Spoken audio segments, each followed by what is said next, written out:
ಮುಖ ಕಾಣ್ತಾ ಇಲ್ವೇ ಇದರಲ್ಲಿ? ಅದನ್ನ ಕೀರ್ತಿ ಮುಖ ಅಂತ ಕರೆಯೋದು. ಕೀರ್ತಿ ಮುಖ ಇದಕ್ಕೆ ಹಿಂದೆ ಒಬ್ಬ ಜಲಂಧರ ಅಂತ ರಾಕ್ಷಸ ಇರ್ತಾನೆ. ಆ ರಾಕ್ಷಸ ಬಂದು ಶುಕ್ರಾಚಾರ್ಯರ ಪರಮಶಿಷ್ಯ. ಆ ಜಲಂಧರ ಏನು ಮಾಡ್ತಾನೆ, ಶಿವನ ತಲೆ ಮೇಲೆ ಇರೋ ಚಂದ್ರನ ಮೇಲೆ ಕಣ್ಣು ಹಾಕಿ ಆ ಚಂದ್ರನ ತಾಂಬರ್ಲಿಕ್ಕೆ ಅವರ ಸ್ನೇಹಿತ ಆಪ್ತನಾದ ರಾಹುವಿಗೆ ಆಜ್ಞೆ ಮಾಡ್ತಾನೆ. ರಾಹು ಹೋಗಿ ಆ ಚಂದ್ರನ ಕೇಳಬೇಕು ಅಂತ ಪ್ರಯತ್ನ ಪಡುವಾಗ ಶಿವ ಜ್ಞಾನದಲ್ಲಿರ್ತಾರೆ.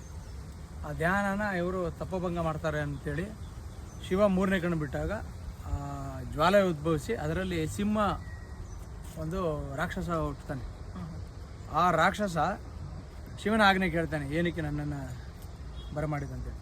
ಆಗ ನನ್ನ ತಪೋಭಂಗ ಮಾಡಿದಂಥ ಈ ರಾಹುನ ಸಂಹಾರ ಮಾಡು ಅಂತ ಹೇಳ್ತಾರೆ. ರಾಹು ಬಂದು ಪರಿಪರಿಯಾಗಿ ಬೇಡ್ಕೊಳ್ತಾನೆ. ಅವಾಗ ನಾನು ತಪ್ಪಾಯಿತು, ನಾನು ಬಿಟ್ಬಿಡಿ, ನಾನು ಜಲಂಧರ ಮಾತು ಕೇಳ್ಕೊಂಡು ಹೀಗೆ ಮಾಡಿಬಿಟ್ಟೆ ಅಂತೇಳಿ. ಶಿವ ಕೋಪಿದ ಶಾಂತ ಆದಮೇಲೆ ಆವಾಗ ಸಿಂಹಮುಖಿಗೆ ಹೇಳ್ದಾಗೆ ಬಿಟ್ಬಿಡೋವನ್ನ. ಆದರೆ ಇವರು ಹಸುವಿನಿಂದ ಬಳತಾ ಇರ್ತಾರೆ. ಮೂರನೇ ಕಣ್ಣಿಂದ ಬಂದಾಗಲೇ ಅವ್ರನ್ನ ತಿನ್ನಬೇಕು ಅಂತಲೇ ನಿಂತಿರ್ತಾರೆ.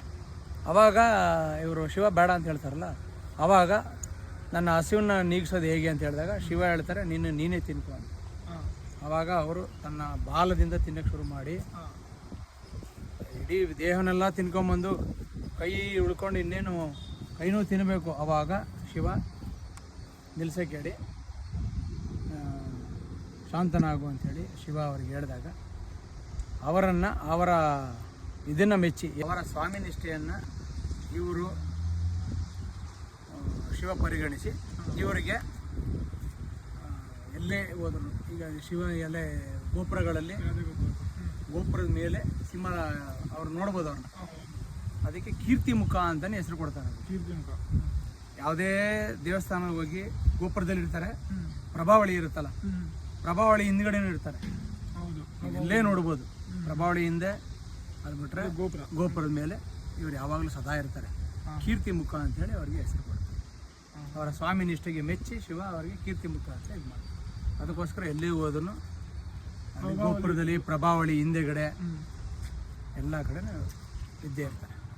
ಇದು ಕೀರ್ತಿ ಮುಖನ ಒಂದು ಸ್ವಾಮಿ ನಿಷ್ಠೆ.